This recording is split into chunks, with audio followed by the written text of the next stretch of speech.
जहां एक तरफ पाकिस्तान में सुनामी लाकर तुर्की भाग गए हैं शहबाज शरीफ, क्या पाकिस्तान में बवाल मचने वाला है? तो वहीं दूसरी तरफ भारत के हेलिपोर्ट ने अब दुनिया भर में नई तहलका मचा दी है। कुछ डिटेल्स हैं जो निकल कर आए हैं सामने। चाइना और रूस दोनों के लिए एक बड़ा सरप्राइज है। जियोपॉलिटिक्स में धमाल मचा हुआ है। जानेंगे क्या कुछ चल रहा है अंतर्राष्ट्रीय राजनीति में। अभी रात में ही पाकिस्तान ने अपनी जनता के ऊपर बम फोड़ा। पाकिस्तान में गैस की कीमतों में 112% की बढ़ोतरी हो गई। CNG gas, IPP, commercial gas, इन सब के दाम बढ़ा दिए गए 112%, यानी पूरे पाकिस्तान में हड़कंप मच गया है। और ये एक डबल झटका है क्योंकि रात 12 बजे ही पेट्रोल की कीमत भी 22 रुपए बढ़ा दी गई है। पाकिस्तानी जनता पर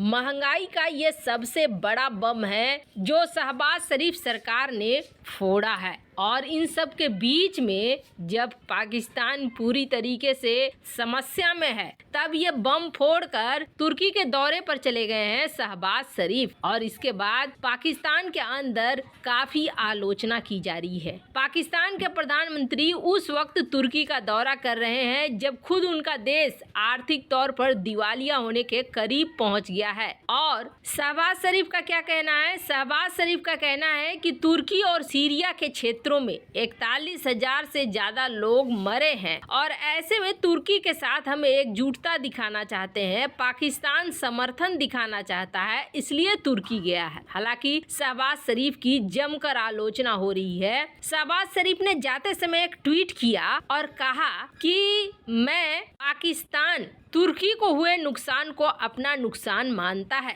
और सच्चे दिल से तुर्की की मदद के लिए दुआ करता है। शहबाज शरीफ की तुर्की यात्रा को लेकर पाकिस्तान के लोगों में गुस्सा भड़क गया और लोगों का कहना है कि शहबाज शरीफ को पहले पाकिस्तान पर ध्यान देना चाहिए, जो आर्थिक दिवालियेपन के दहलीज पर आकर खड़ा हुआ है। और इस समय अपना चेहरा चमकाने के लिए शहबाज शरीफ गए हैं या डर से भागे हैं? वैसे आपको बता दें, शहबाज शरीफ की एक मीटिंग तुर्की ने कैंसिल कर दी थी और कहा था कि हम अभी बिजी हैं। पर कहा जा रहा है कि भूकंप के बीच तुर्की के राष्ट्रपति के साथ फोटो खिंचवाना चाहते हैं शहबाज शरीफ। और यही वजह है कि जैसे पश्चिमी देश यूक्रेन के राष्ट्रपति के साथ फोटो खिंचवा रहे हैं, पाकिस्तानी पीएम भी शहबाज शरीफ भी कुछ ऐसा ही चाह रहा है। मदद भेजना था तो मदद भेज देते, खुद यहाँ से भागने की क्या जरूरत थी। वहीं एक्सपर्ट मान रहे हैं कि जिस तरीके से लागू किया गया है गैस और तेल का दाम, कहीं हिंसा न भड़के,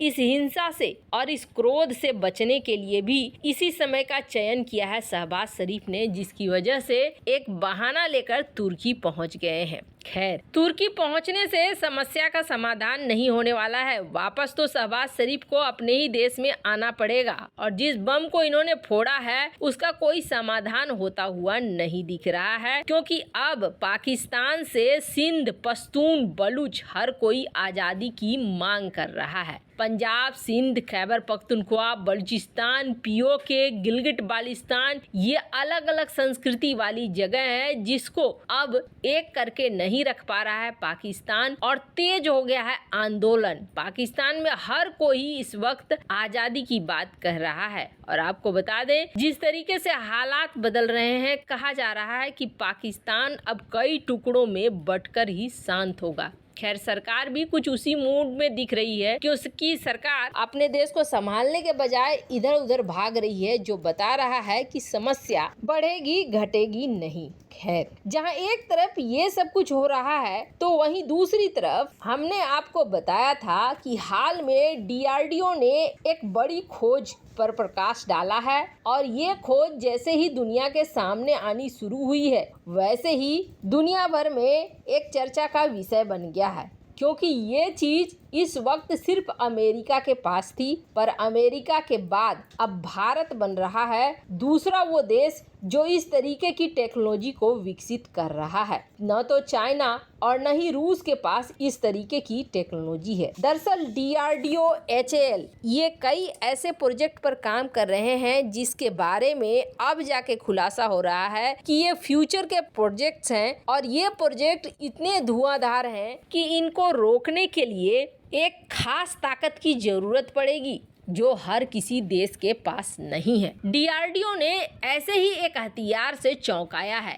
ये जो आप देख रहे हैं ये हेलीकॉप्टर्स, और इस हेलीकॉप्टर में लगा हुआ ये जो टंकी की तरह है ये दरअसल क्या है, ये है हेलपोड। इस हेलपोड का निर्माण DRDO कर रहा है। भारत से पहले ये अमेरिका ने निर्माण किया है और अमेरिका ने इसका बखूबी इस्तेमाल भी किया है। आपको एक बात और बता दूं, भारत को F-21 ऑफर कर रहा था अमेरिका, और अमेरिका ने कहा था कि F-21 के साथ हम आपको हेलपोड देंगे। ये अमेरिका की तरफ से एक ऐसा प्रस्ताव था जिसे सुनकर कोई भी देश कहेगा कि हाँ हम F-21 ही लेंगे। 114 फाइटर जेट की डील के लिए अमेरिका ने अपनी तरफ से बहुत ही बड़ा प्रस्ताव दिया था, लेकिन भारत ने अमेरिका के इस प्रस्ताव को नहीं माना और इसके पीछे का कारण निकल कर सामने आ गया है कि क्यों नहीं माना। अगर हेलपोड जैसी चीज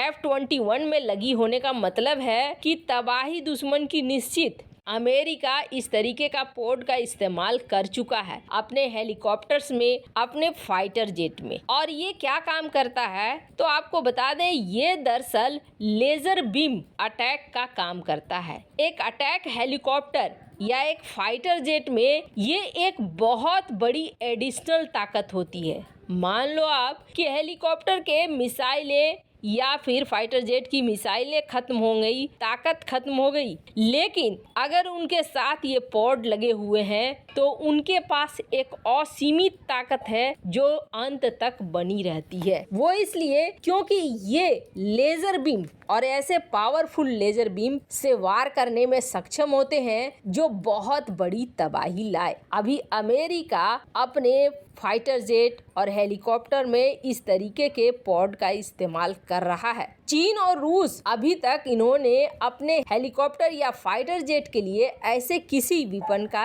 निर्माण नहीं किया है, पर भारत के DRDO ने F-21 को क्यों रिजेक्ट कर दिया वो इसलिए सामने आया क्योंकि भारत ये कह रहा है कि जो टेक्नोलॉजी आप देने की बात कर रहे हो हेलपोड, हम अपने पास जो अपाचे है उसमें भी लगा रहे हैं और अपने प्रचंड में भी लगा रहे हैं और जल्द ही ये दुनिया के सामने आ जाएगा। यानी हेलपोड लगाने के बाद भारतीय हेलीकॉप्टर हर समय एक पावरफुल हथियार बने रहेंगे, एक ऐसे हथियार जिनके पास असीमित शक्ति होगी। वैसे आपको क्या लगता है, भारत ने F-21 नहीं लेकर सही किया या नहीं? कमेंट कर अपनी राय जरूर बताएं। जल्द मिलते हैं अगले वीडियो में नई खबर के साथ।